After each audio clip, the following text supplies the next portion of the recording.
وقل رب زدنی علما۔ ایک بھائی نے سوال کیا ہے جہیز کے بارے میں کہ جہیز اگر سسرال والے اپنی خوشی سے دے رہے ہیں تو لینا ہے کیا؟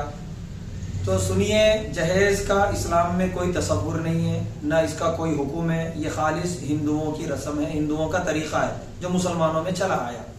لہذا مانگ کر یا مطالبہ کر کے لینا تو بالکل بھی جائز نہیں ہے کیونکہ یہ غیر اسلامی ہے۔ اب جو ہے سسرال والے دے رہے ہیں تو لڑکے کی ذمہ داری یہ ہے کہ دل سے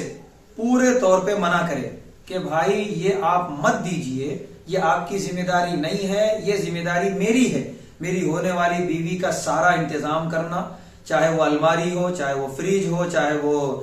صوفہ سیٹ ہو یا چاہے وہ بیڈ ہو، جو بھی ہو، یہ ساری ذمہ داری میری ہے، وہ میں کروں گا انشاءاللہ اپنے حسب استطاعت جتنا ہو سکے، آپ پر یہ ذمہ داری نہیں ہے، آپ مت کیجئے۔ اس طرح صاف الفاظ میں سسرال والوں سے کہنا ضروری ہے اور دل سے کہیں۔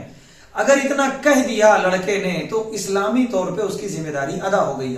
اب لڑکی والوں کی ذمہ داری ہے کہ بھائی جب لڑکے نے کہا اسلامی طریقے سے تو رک جائیں، لیکن اس کے باوجود بھی وہ نہیں رکے، وہ دے رہے ہیں، جیسا کہ دیتے ہیں بعض مرتبہ یہ کہہ کر کے میں ہم اپنی لڑکی کو دے رہے ہیں، بس لڑکی جو ہے اس سے فائدہ اٹھائے گی، تو اب اگر وہ دے رہے ہیں تو پھر اس کا لینا جائز ہے۔ شرط یہ ہے کہ لڑکے کے دل میں کوئی چور نہ ہو، ایسا نہ ہو کہ دل میں تھا کہ وہ دیں اور اوپر سے کہہ رہا کہ بھائی ضرورت نہیں ہے، کوئی ایسا کچھ نہیں ہے، ایسا نہیں، دل سے کہے کہ ہمیں کوئی ضرورت نہیں ہے، یہ غیر اسلامی ہے۔ اس کے بعد بھی اگر لڑکی کے والدین نے کچھ دے دیا جو ان کو مناسب سمجھ میں آیا تو پھر اس کا لینا جائز ہے اور اس کا استعمال کرنا لڑکی کے لیے بھی اور لڑکے کے لیے بھی جائز ہے۔